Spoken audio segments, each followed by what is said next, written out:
There it is. Another one, probably the last one though.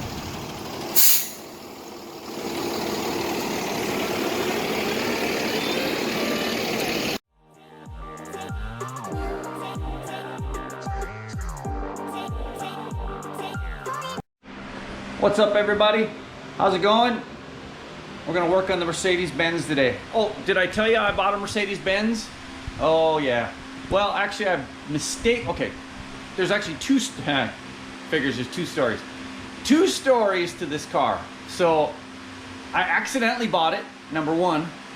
Number two, I looked over at my wife, who's working from home now because of the fake virus. And well, I'm gonna get a lot of comments on that one, right? The fake virus. Do your research. You might find it's not exactly everybody's telling you the exact truth on it. But anyway, I looked over at my wife and I said, it was like 2 or 3 days, no, maybe it was about 4 or 5 days to her birthday. I looked over it, she loves Mercedes-Benz, we used to have one. They're not very expensive, by the way. I looked over and I said, happy birthday. And it said, you won, in the big green. I'm not gonna mention the company because they haven't exactly been fair. And if you look up their rating, just go look at salvage auction ratings, reviews. You'll see what I'm talking about. Anyway, I'm not going to mention the company. The manager was pretty cool to me the one time. The other manager in Tulsa, yeah. And they haven't been real nice to a whole lot of people, and so I will not shill for them until they straighten their act out. So anyway, I mistakenly bid on this. It was I think it was $2,000 or $2,100, something like that. And when it came, I lost a whole bunch of vehicles. There was a whole bunch of vehicles that I wanted, and not this one. And when it came up, I'm switching hands here. Sorry about that. Your hand gets incredibly sore when you sit there. So anyway, we'll get to working on the car, I promise. If you want to skip ahead, go ahead. I no offense, because I do it all the time on other people's videos too when they start blabbing. And so, anyway, I just want to tell you the story about the car. How I ended up with this thing. This is not the car I wanted to buy. I didn't intend on buying a car for my wife, even though she's a great wife. I clicked on it thinking that it was so cheap that I was just going to be in the bids. You know, it's like okay, let's see where this goes. Let's see where this goes. I'll put my bid in. We'll throw my hat in the ring and we'll see where this goes. And nobody else bid.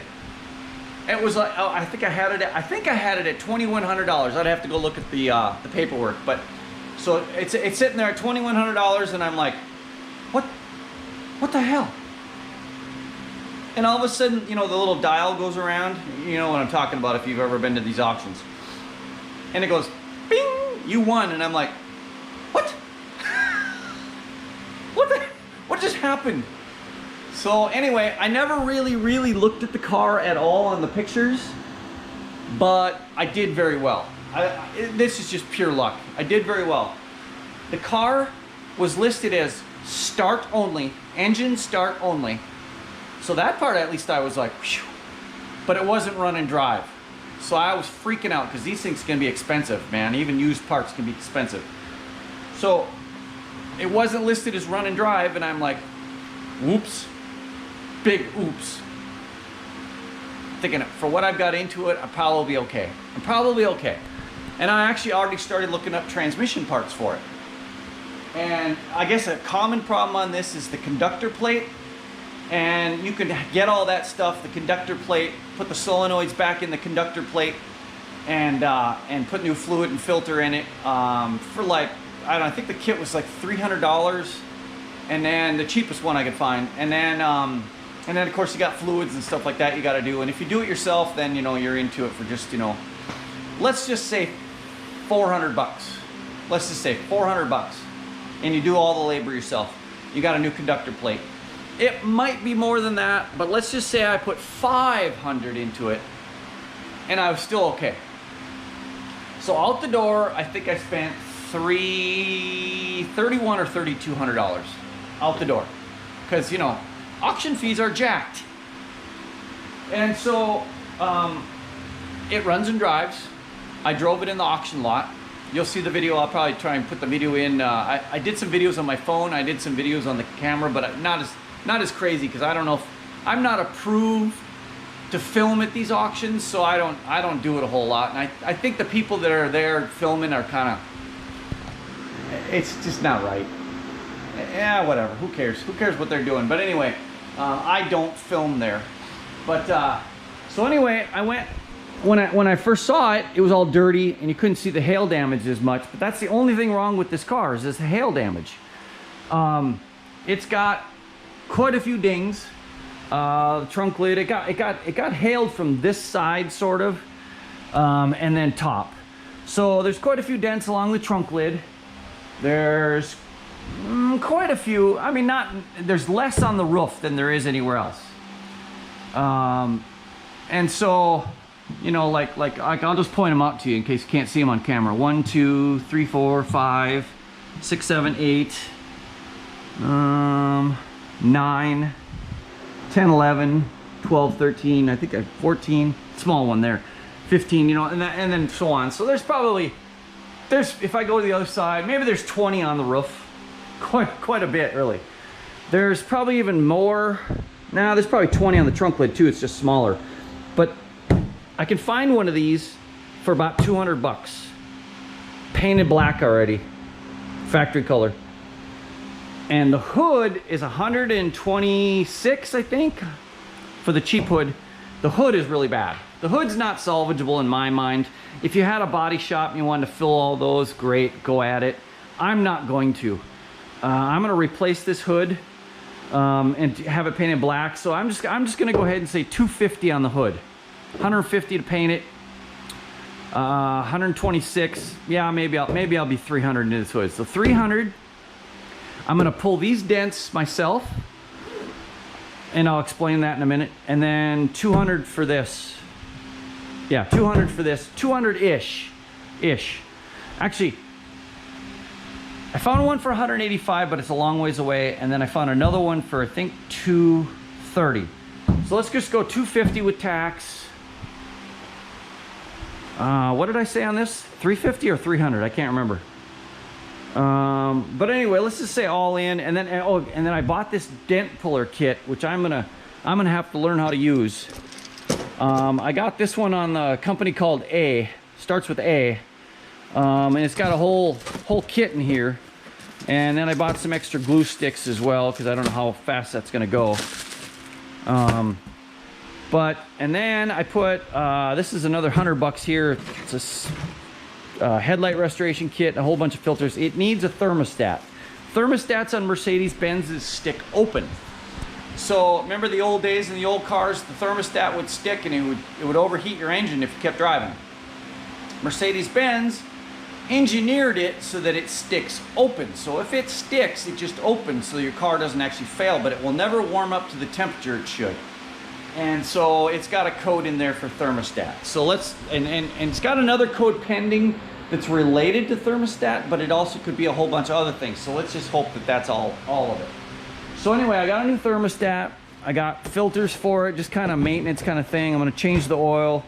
Yeah, I got another 50 here. So let's go 150, 50, there's 200. Oh man, taxes. I haven't got the title yet. Taxes are gonna kill me. It's a 2011. It's got 100,000 miles on it. Not that the mileage matters for taxes, but... Oh, and the tire was flat. It's got a nice gouge on the side of the sidewall. All right, I had the camera off, did a little bit of work, a little bit of pre-investigation. I sanded this with the 500. As you can see, I did tape around the headlight, but one of the things I did was also I taped around the edge of this thing, so if it bumps the paint, it won't just burn right into it. And like a dummy, I went ahead and turned this on for some reason while I had my hand right about here. And it cut right through my finger, like pretty bad. So yeah, now I'm gonna work with, you know, only one communication finger, I guess. But so, this is 500 grit, just for reference. It's the starting, and I haven't started on the other headlight over there, but I'll start following this through. I've also been playing a little bit with the dent puller, and I've been working on this one dent right here. Now, I switched over to the black glue because the gold glue, for some reason, just kind of wasn't hanging in there too well. So, but I'm gonna put you on my head and we'll see how it goes. I think the biggest complaints that people have on this is that the glue doesn't release. I gotta set the camera down here. Oh, you're sliding, you're sliding. Let me put the camera into, I should probably just edit this out, huh? Let me put the camera on my head here. So, I think the biggest problem that people have are the glue. And I'll tell you what I discovered just in a short period of time. So you glue this with the included glue gun. I went to, like I said, I went to black stick. I had the gold stick. I had the gold stick out, and it seemed to release really quick. So this stuff, I think the black glue is supposed to be stronger.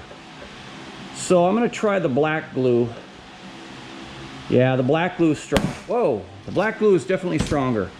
So whether or not I did something there, I don't know. It didn't seem like very much. But what the problem was is that this alcohol takes forever to release the glue. Oh, it's even going to be more fun with the black glue, I can see. And so what I found is I'll get as much as I can off with the first. Oh, it comes off easier. The black glue comes off easier. So yeah, I'm working on this. So this is the third time I've tried to push on this one dent right there. I don't know if you see that. Let me see. That's worse. You can barely see the dent. I don't know if you can see it on the camera, but you can see it. Just ignore this dent. I haven't touched that one. This one here was as big as that. But to tell you what, I've worked on this. I've pulled on it 3 times now, and so far it was like that, and now it looks like that, and that's not very impressive. Now I've even worked this a little bit because I did watch some videos, and it sounds like when the dent is created, it creates a crown here. So just picture that all around this is a crown because it pushed the metal back. So I guess you just kind of walk this and tap this, and it's supposed to knock the crown down. Now believe it or not, it's not supposed to be any harder than this.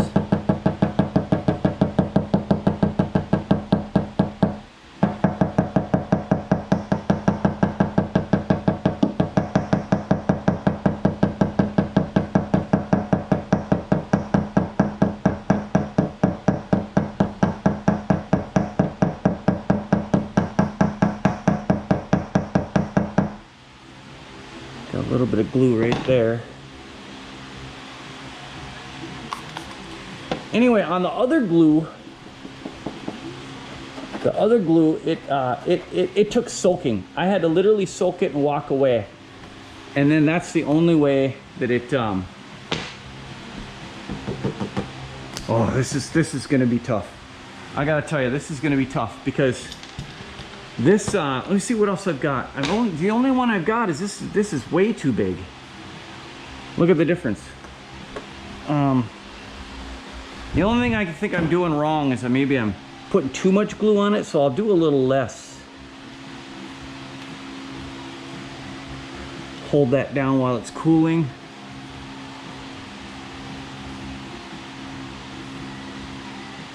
I don't know. It might have been a waste of 50 bucks. I mean, I probably will be able to get some dents out.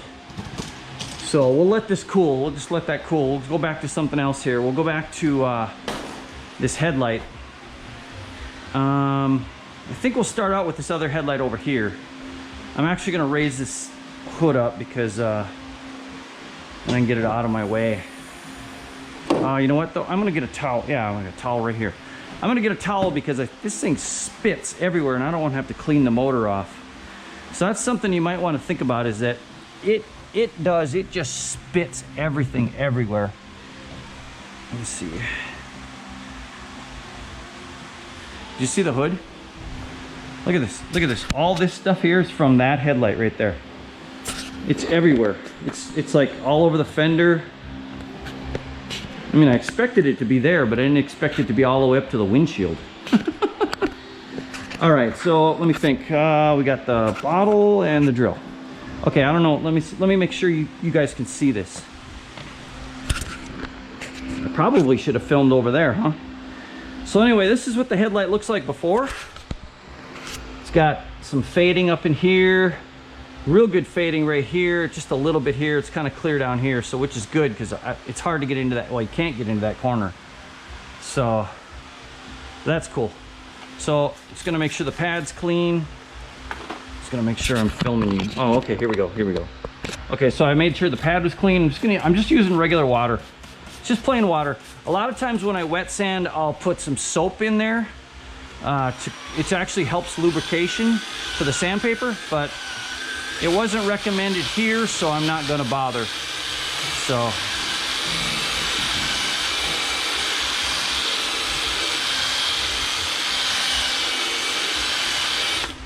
I'm gonna make sure it's nice and wet though, because that is the lubrication.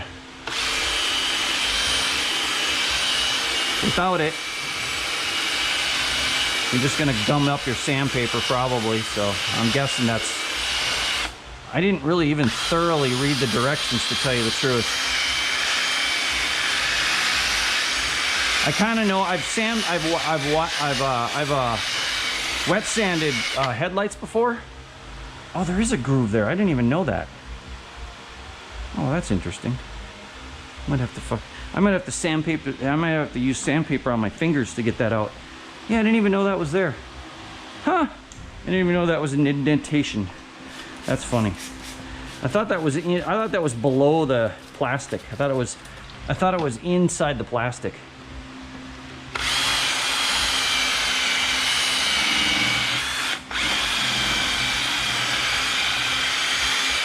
Anyway, what have I got this on? Yeah, I've got this on 2. I don't know the revolutions of this. It's just a Ryobi. But I've got it wide open. I started out slower, but